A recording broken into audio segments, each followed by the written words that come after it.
Today on Irrational Public Radio. A South Dakota sea captain has punctured a small hole in a nectarine with a chopstick. What will this mean for the economy? The glue industry has historically been beholden to the powerful far-right Pentecostal organic vitamin lobby. Today, a landmark vote in Congress that effectively cuts the legs out from under that relationship, then starts working on filing down the arms. A terrifying ordeal for a small cat, stuck inside a larger cat, stuck inside yet another even larger cat, stuck inside Shea Stadium. And our field reporter Sean Radamanon talks about rapper Cheez-It and his controversial stance against weather. For IPR, I'm Sigrid Franz. And I'm Dank Granchfjord. All this on IPR, Irrational Public Radio. First, this news. The tiny sovereign nation of Prantouche comes under international scrutiny this month as the first country to criminalize whispering. Jessica Jimenez reports from Prantouche's capital city of Bang. 6 months ago, in a hotly contested election process, the new Prime Minister of Prantouche became Brenna Krom, and almost immediately, rumours of an assassination attempt started to spread. Fearing a coup, Prime Minister Krom instituted a curfew, limitations on press access, and a complete and utter ban on any form of whispering.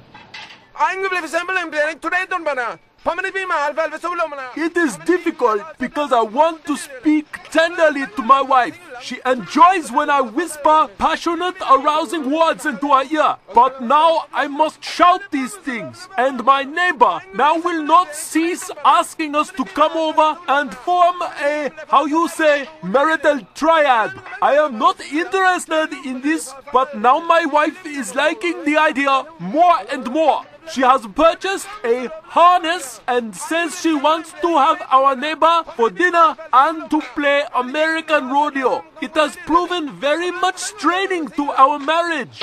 The ban has affected families, businesses, even the world of sport.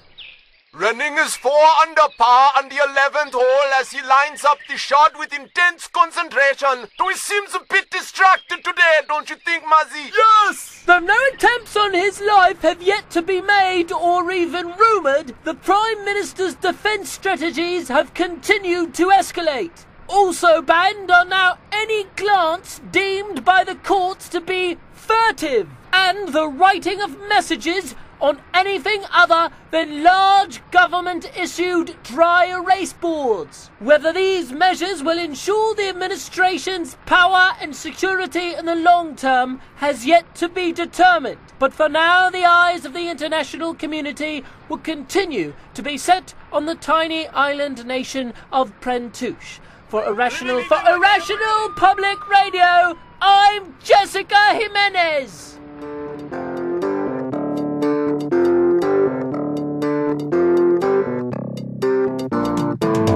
Irrational Public Radio would not be possible without the wholehearted support of our listeners and the begrudging support of the Million Fish Sticks Initiative.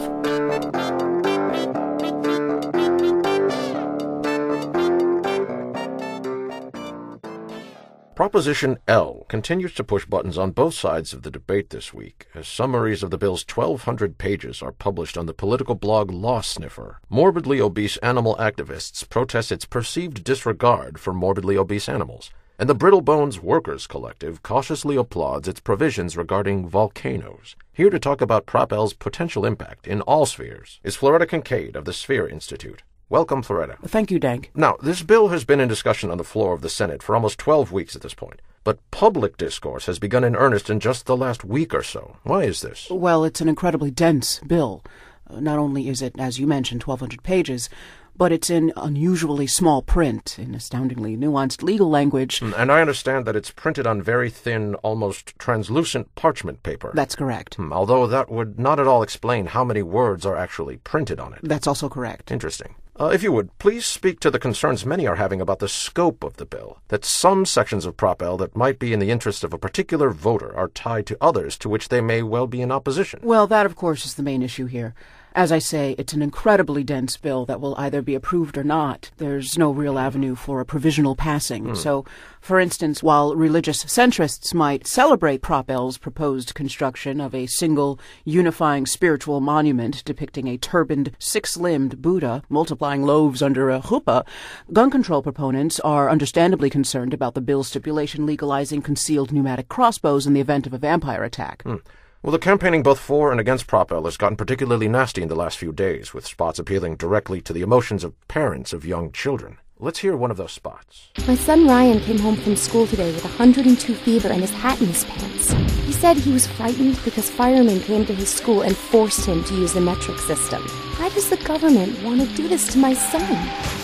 It couldn't be because he's Korean, could it? Yes, this is one of a series of ads produced by a group called Americans for the Children, funded primarily by the Kosher Deer Council. And they're certainly not alone in playing to people's emotions in this debate. As a matter of fact, as we record right now, in the studio next door, they're taping a pro-Prop L spot featuring Grady Russell from the popular television show President Mike MD, who's making a very personal plea in support of the bill, and pledging that if it passes, he will donate 1 month's proceeds from the sales of his high-fiber spring water to the D.E. Crutchfield sloth habitat in Mexico City. What is your sense of the public sentiment for Fudge Withers, the primary author of Prop L, who has been a polarizing figure since his unsuccessful run for the volunteer phone bank at the Knoxville Main Library in 2006? Well, yes, polarizing is putting it mildly, Dank. He received death threats throughout the writing of Proposition L, was assaulted in a mall as he bought the pen with which he signed the bill, and a week previous to that was actually spit on by a school of seals at the Toledo Aquarium as he was considering which letter of the alphabet to title the proposition. And how did he come to choose the letter L? From that incident. All of the seals' names began with L. There were 11 of them. Lance, Leroy, Luna, Lamar, Lockheed, Lysistrata, Lula, Leghorn, Lakeisha, Larry, and Yolanda, spelled with 2 L's. We're almost out of time, but if you will, tell us what you think are Prop L's chances of passing. It's difficult to say. Several polls have predicted wildly different results, so it's almost a matter of arbitrarily trusting one poll over the other. Do I lend credence to the New England Institute of Political Science, or do I favor a poll taken by the animated cat on tellmrfuzzyhowimgoingtovote.com? It's really a toss-up. Well, Florida Kincaid, thank you so much for taking time to talk with us about Proposition L. I appreciate your time and all of your bracelets. You're quite welcome. For Irrational Public Radio, I'm Dank Granchfjord. Our holiday broadcast of Irrational Public Radio is sponsored by the Riblex Performing Arts Center and their production of A Pudding for Yangvar, a heartwarming yet politically challenging semi-improvised installation of guerrilla holiday theater for the whole family. Experience the magic of the season and the pained howl of the struggling underclass as your senses are bombarded with obtuse Eastern European imagery and festive original atonal Yuletime folk music. A Pudding for Yangvar runs through January 7th with a rotating cast of professional dancers, at-risk youth, and surprise guests appearing via text message. A Pudding for Yangvar. A Pudding for Yangvar. From all of us at Irrational Public Radio, we wish you a holiday season that is bright, festive, joyful, reasonable, and vaguely ethnic. Good night.